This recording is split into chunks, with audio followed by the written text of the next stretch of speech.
Hey, fellow demonosophers. Zeriko Hakathos here to talk to you about an entity called Azi Dahaka. Many of you may not have heard of him, but when I was younger, I used to play the Prince of Persia series and always loved the unstoppable force that pursued the protagonist in Warrior Within. Come to find out, he's a real creature from Zoroastrian lore. So, who is Azi Dahaka?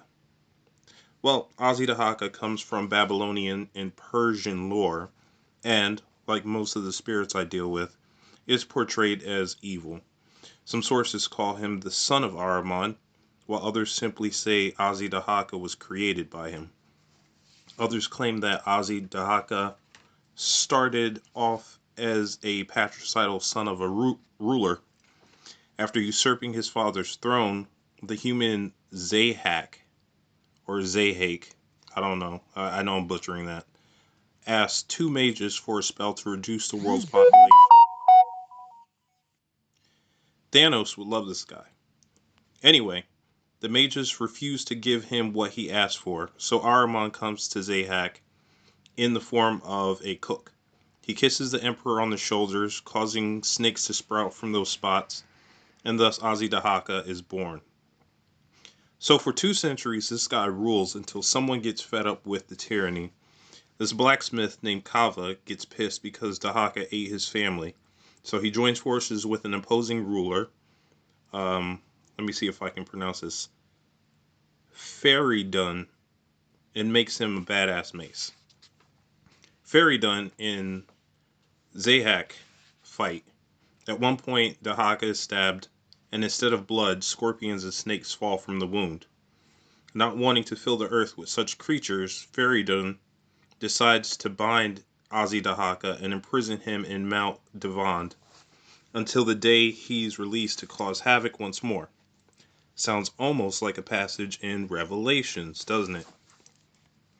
Now, I didn't know that he was in prison when I conjured Azi Dahaka, but let me tell you, this guy is still intense.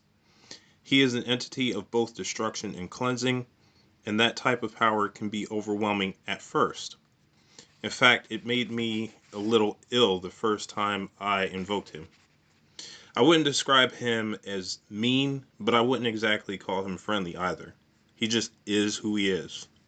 For me, he took on 2 forms. One of a dark-skinned man that was bald and muscular with a full beard that was shackled. The other was a king with dragon heads on each shoulder. Sometimes all 3 heads would be dragons. Azi Dahaka can act as a catalyst for the black flame, which is one's true power in divinity. This is fitting since his name is translated to burning. Fire can symbolize 2 things: destruction and purification. Remember that everything has duality, a positive and a negative. Dahaka also has 3 heads, which are sometimes described as snakes and others as dragons.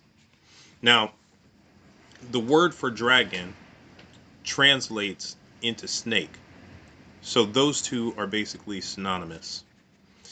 In gematria, the number 3 represents balance.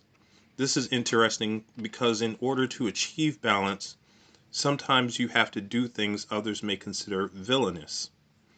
Um, Going back to Thanos, I'm going to use pop culture as a reference.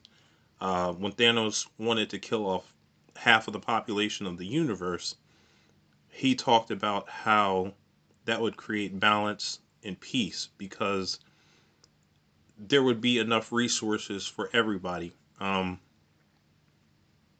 So that's just one example of how balance can be seen as an evil thing.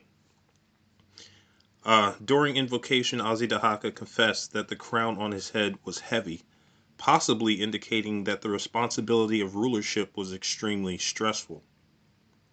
Then we have the snakes. In Christianity, this animal is demonized and recognized mostly for its poisonous aspect, but sources like Psychology Today, as well as Helpful Professor, state that the snake can also signify rejuvenation, rebirth, healing, and immortality. My second invocation revealed that Azi Dahaka does indeed have the power to heal and even strengthen a person.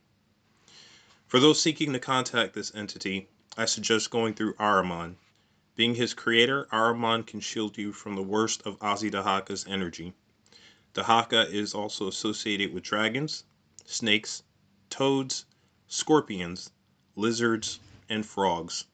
Any of that animal iconography may also be used to attract him to you. That's it for tonight's history lesson. If anybody has had contact with this being, feel free to let me know. Until then, this is Zeriko Hakathos, signing off.